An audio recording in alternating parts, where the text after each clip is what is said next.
9 de dezembro. Começa agora o programa Hora e a Vez da Pequena Empresa. Confira no programa de hoje o professor Edmundo Medeiros analisando o relatório publicado esta semana pela Comissão de Assuntos Econômicos do Senado Federal a respeito do Simples Nacional. O advogado Marcos Tavares Leite falando sobre uma medida provisória que alterou alguns pontos da reforma trabalhista, além de muita informação. E nesta semana o presidente do Simp, Joseph Cury, recebe o presidente da UGT, União Geral dos Trabalhadores, Ricardo Patá, que falou sobre a reforma trabalhista e o fortalecimento da negociação coletiva. Fique conosco.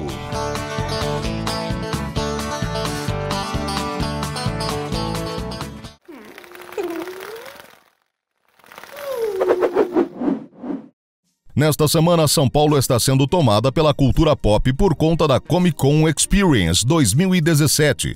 A feira começou nesta quinta-feira e vai até amanhã, reunindo vários expositores, artistas e diversos convidados ilustres do mundo dos quadrinhos, cinema e televisão. A feira acumula números de bastante respeito. A expectativa é que em 2017, um público recorde de 220 mil pessoas passem pelo espaço de 100 mil metros quadrados, que recebe a feira em seus 4 dias. Aproveite hoje e amanhã no São Paulo Expo, Rodovia dos Imigrantes, quilômetro 1,5.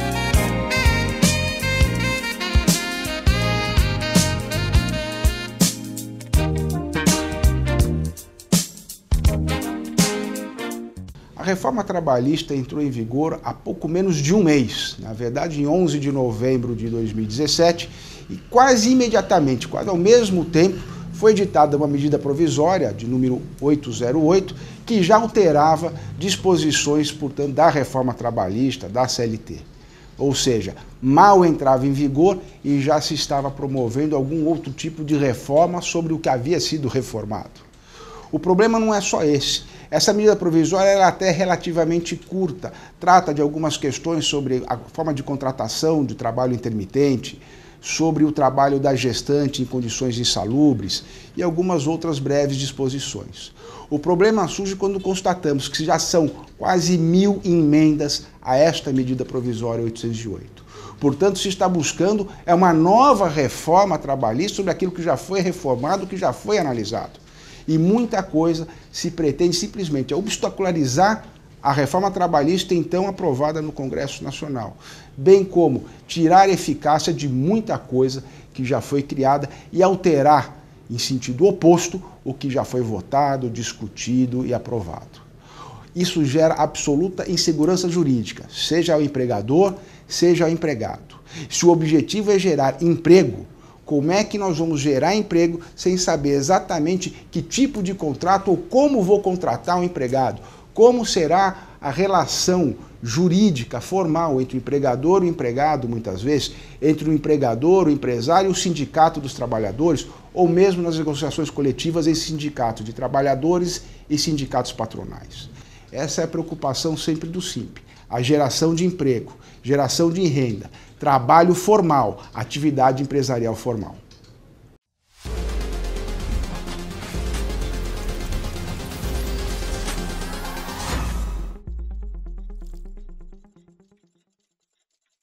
Dia 2 de dezembro aconteceu o tradicional jantar de confraternização de final de ano da APAMAGES, a Associação Paulista de Magistrados.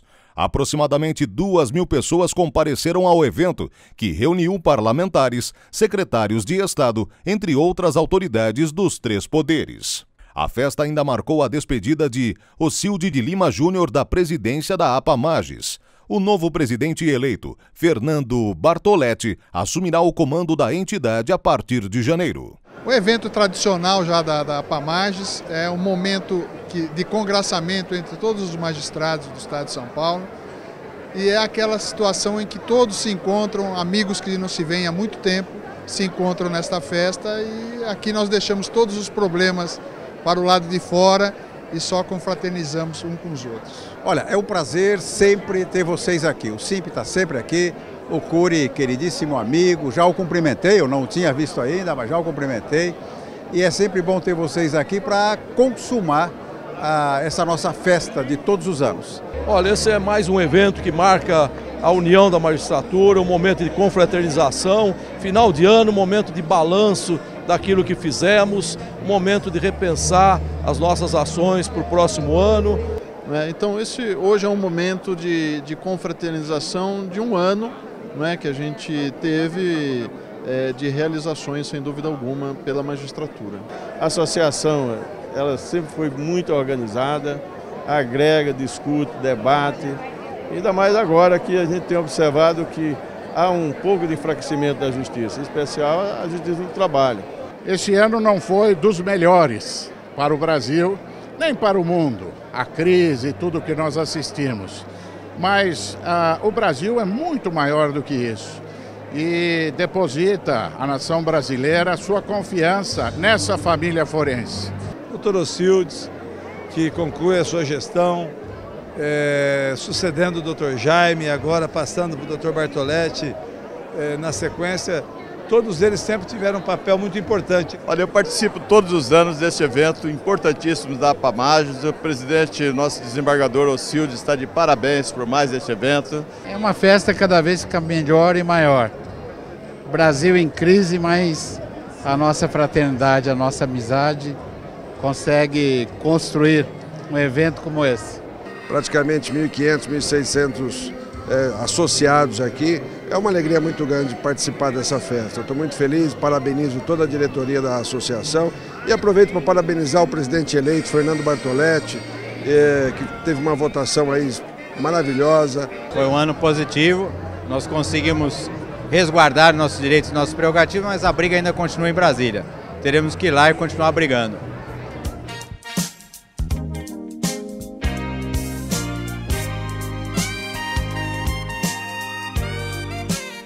No dia 4 de dezembro, a Comissão de Assuntos Econômicos do Senado Federal publicou um relatório concluindo que o regime do Simples Nacional precisa ser melhorado e ampliado. Entenda mais com o professor Edmundo Medeiros. A Comissão de Assuntos Econômicos do Senado concluiu, por exemplo, que o Simples Nacional foi responsável por um importante aumento de atividade empresarial no segmento de micro e pequenas empresas desde a sua criação.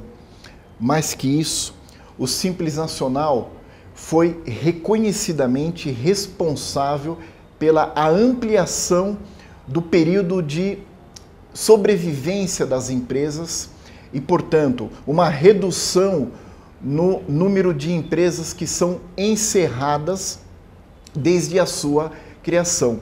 Os próprios senadores reconheceram não apenas necessário, como possível ampliar o campo de incidência do Simples Nacional na atividade empresarial brasileira.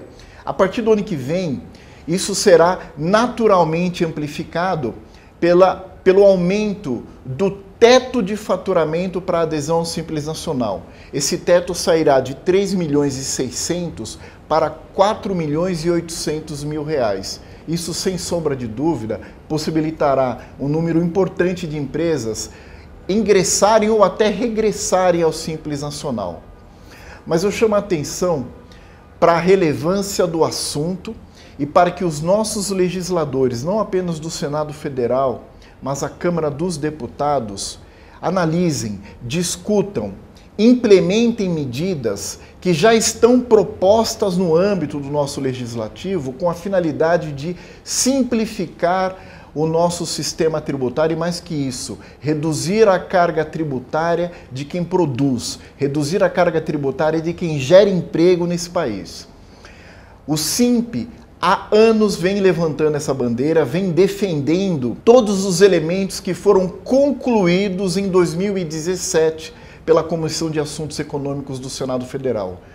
O SIMP, todos os seus representados esperam, portanto, que não apenas o Senado Federal, mas a Câmara dos Deputados adote tais medidas, implementem tais medidas. Isso é fundamental para o desenvolvimento, para o crescimento e para a geração de empregos no nosso país.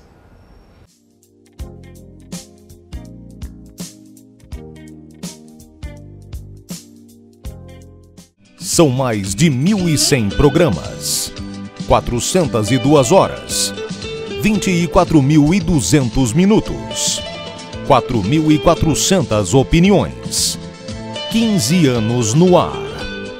A Hora e a Vez da Pequena Empresa, um programa independente, veiculado em 2 redes nacionais, 48 emissoras comunitárias, que traz as principais informações do Brasil e do mundo, mexendo com a vida e o bolso do empresário. Um programa dinâmico, sinalizador de tendências e com uma abordagem diferente, comandado por Joseph Cury, presidente do Sindicato da Micro e Pequena Indústria de São Paulo.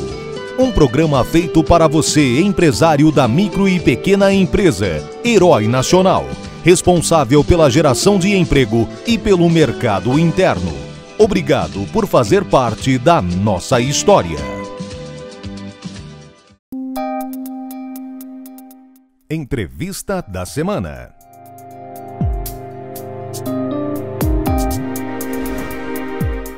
O nosso convidado de hoje é o Ricardo Patá, que é o presidente da UGT. É um prazer recebê-lo nos nossos estúdios. Obrigado, Cúlio. É um prazer muito grande estar aqui com você, com todos aqueles do outro lado da telinha que pensam num Brasil melhor. Agora, falando em Brasil melhor, nós estamos vivendo um momento, no mínimo, polêmico, onde existe uma reforma trabalhista, onde existem posições do judiciário favoráveis ao que está na reforma e contrários. Qual é a sua visão? Bom, essa reforma trabalhista ela começou mal, porque no ano passado, no fim do ano passado, nós fomos procurados pelo Ronaldo, ministro Ronaldo do Trabalho, apresentando algumas ponderações e sugestões para o aprimoramento da CLT. A UGT é uma central reformista e viu com bons olhos, nós estamos na 4ª geração industrial, a tecnologia avançada, naquela oportunidade 14 milhões de desempregados. Então nós a UGT queria contribuir e fez algumas ponderações sobre o part-time, entre outras questões. Mas aí foi nomeado como relator o Rogério Marinho, que é lá do Rio Grande do Norte, um deputado federal do PSDB, e com uma relação muito próxima do Flávio Rocha, que é o presidente da Riachuelo e foi presidente do IDV. E o Flávio Rocha passou para o Rogério Marinho prontinho um programa empresarial que tira uma série de direitos e o nosso deputado federal, ele simplesmente esqueceu o que estava sendo debatido e discutido com o ministro do Trabalho e sem ter nenhum debate com a sociedade, nenhum diálogo com a sociedade, simplesmente fez mudanças que eram de 7, 8 artigos para mais de 100 artigos. E artigos esses tão mal escritos, como, por exemplo, nós temos mulheres nos vendo agora, a mulher grávida, segundo o Rogério Marinho, pode trabalhar em lugar insalubre. Quer dizer, ou seja, pode colocar em risco a vida dela e do futuro filho, entre outras questões. Então, a ANAMATRA, o Ministério Público, o Judiciário, muitos dessas pessoas que participam, ou juízes, ou do próprio Ministério Público, têm tomado decisões de contrariedade à lei. Teve juízes aqui, acho que no Rio Grande do Sul, uma tal de juíza Patrícia, e ela simplesmente não aceitou a decisão do Congresso Nacional e simplesmente falou: eu não aceito esse artigo porque é inconstitucional, e foi contra a lei. Então, a meu ver, vai demorar muito tempo para pacificar a compreensão desse Frankenstein jurídico que foi implementado no nosso país e foi, na realidade, começou a vigir a partir do dia 11 de novembro. E no dia 14 de novembro, véspera de feriado, o presidente da República edita uma medida provisória, falando de alguns itens, a jornada 12 por 36, trabalho intermitente e assim por diante, mas não falou do custeio, E aí, meu amigo Cury e todos que estão nos vendo, recebeu mais de 900 emendas. Vai ser um debate, uma discussão enorme no Congresso Nacional. Mas o pior de tudo, que não era para ser, em hipótese alguma, mas foi dado novamente ao Rogério Marinho a relatoria dessa medida provisória. Bom, uma das mudanças que teve com a reforma trabalhista é que quem ingressar em juízo e pleitear uma verba que não seja reconhecida vai pagar as custas e os honorários da outra parte. Ou seja, aquela indústria que existia do processo trabalhista tende a diminuir ou acabar ou penalizar aquele que pleiteia juridicamente de forma indevida alguma verba. Isso é realidade? Eu não vou emitir a minha opinião sobre o tema, mas vou, pela compreensão pragmática da legislação, é isso. E o que tem ocorrido é que tem reclamantes que, por exemplo, ele entra pedindo 200 horas extras. Ganhou 50. Ele vai pagar as custas sobre 150. É verdade, tem a questão da perícia, ou seja, tem que tomar alguns cuidados extras, tanto os advogados e principalmente o reclamante, não é? Para pedir exatamente aquilo que é justo, aquilo que ele compreende como foi não recebido na oportunidade da rescisão. Essa é uma questão polêmica, porque muitas vezes nós percebemos que tem pessoas que vendem sonho, ilusão e criam expectativa para o futuro reclamante, né, o trabalhador que vai reclamar, uma série de possibilidades, né? Isso tinha muito na justiça. Agora, também tem, lógico, nós não podemos generalizar. Nenhuma generalização nós precisamos só, na verdade, pontuar que acontecia coisa dessa forma e agora não acontece mais, porque ocorrendo isso, vai ser penalizado tanto o reclamante, em alguns momentos, o próprio advogado. Os comerciários de São Paulo, sindicato filiado ao GT, têm tomado todas as precauções. Por isso que os sindicatos, de uma forma geral, eles, quando entram com qualquer procedimento, têm cuidados enormes. É muito equilibrado, é muito difícil. O GT muito difícil ter realmente qualquer pedido fora de propósito. Nós estamos assistindo um momento onde temos decisões judiciais, nas mais variadas decisões, temos uma mudança de estrutura jurídica. Agora vamos provocar um pouquinho mais o cenário. Esta reforma acabou com a obrigatoriedade das verbas compulsórias, que era o sustentáculo de federações, confederações e centrais sindicais. Isso é realidade? Com certeza absoluta. E aí é uma polêmica muito grande, porque muitos entendem que tem que acabar a compulsoriedade.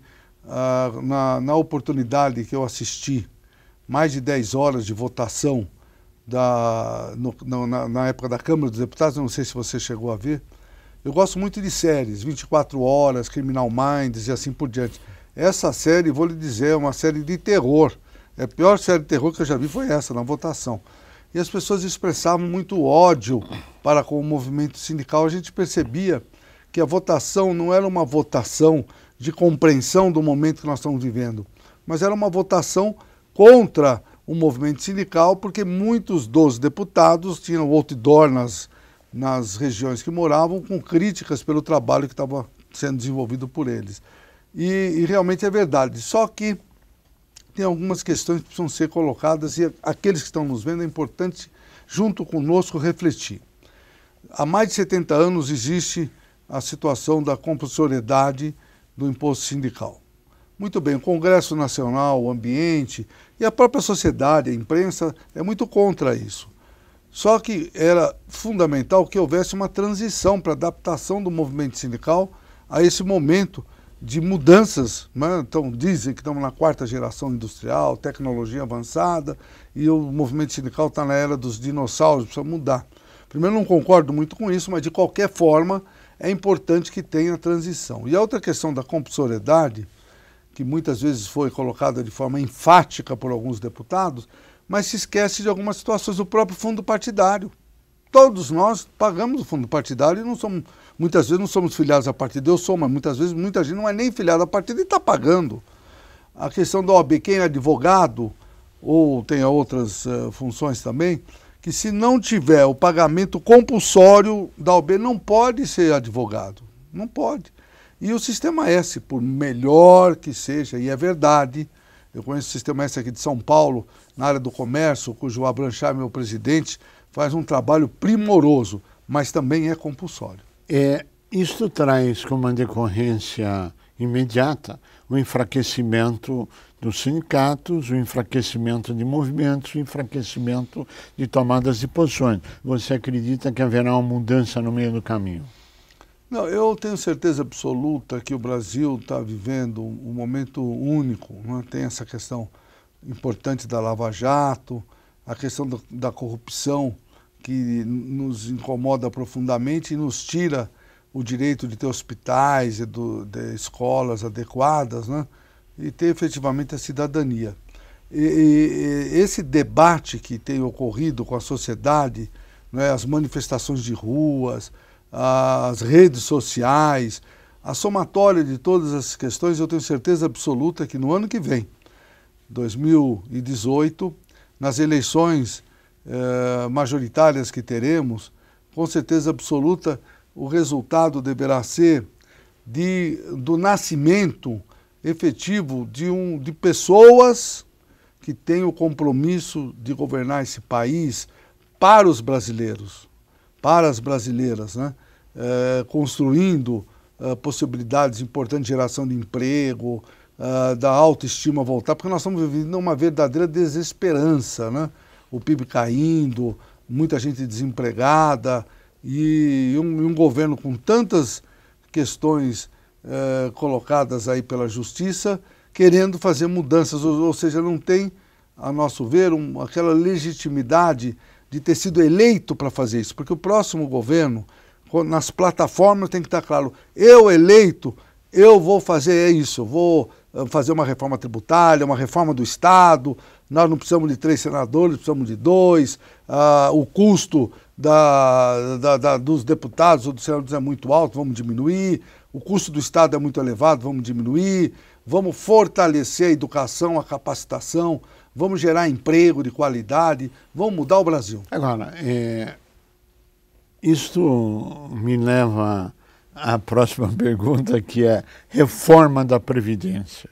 Você acredita que ela possa ocorrer esse ano ou você acredita que ela vai ficar para 2018 ou vai ficar para as canendas? Enfim, qual é a sua visão da reforma da Previdência? O meu desejo é que ficasse para o ano que vem, para que houvesse mais tempo para debater, discutir. Todas as reformas previdenciárias nos últimos tempos, ou mudanças, sempre foi para mexer com quem ganha pouco, né? São os milhões daqueles mortais que somos nós, com uma média de R$ 1.200 da sua aposentadoria. Não se mexe definitivamente onde é a origem dos problemas que levam ao déficit que se coloca que tenha. Eu acho que nós temos que criar, como diz a própria Constituição, uma gestão transparente, tem um orçamento que deve ser debatido e discutido e até agora não foi implementado. Ou seja, nós queremos colocar pontos que sejam fundamentais para que a sociedade tenha certeza absoluta que é necessário a mudança, o aprimoramento da questão previdenciária. Porque tem temas que nos levam a crer que aprimorar é necessário, como a questão da longevidade. Aquelas pessoas que estão nos vendo agora, com certeza, vão passar de 100 anos de idade, coisa que no passado era impossível de se pensar. A demografia teve mudanças extraordinárias no nosso país, não é? E nesse caso a tecnologia veio para ajudar no que compete a questão da saúde e assim por diante. Então tem algumas questões que precisam ser observadas, mas ao mesmo tempo, quando se fala de idade mínima, que é um dos quesitos mais polêmicos, nós temos muitos municípios do Brasil cuja expectativa de vida é menos de 65 anos, ou seja, nesses locais as pessoas jamais vão se aposentar. Ou o caso da mulher querendo se equiparar com o homem. A mulher trabalha muito, muito mais que o homem e ganha menos. Está certo que diminuiu, segundo o IBGE, hoje chega a 84,16% do ganho do homem, mas mesmo assim é menos e trabalha mais responsabilidade. Quantas mulheres hoje são chefes de família? Então eu acho que seria importante ter um tempo adicional para um debate mais profundo. Houve algumas mudanças do começo do governo, que foi apresentado para hoje, mas mesmo assim é insuficiente para que a gente possa aprovar de forma soldada como desejam. Ricardo Patá, nós queremos agradecer muito a sua participação e a você que esteve conosco o nosso mais profundo agradecimento, com a certeza que estaremos juntos na semana que vem. Até lá!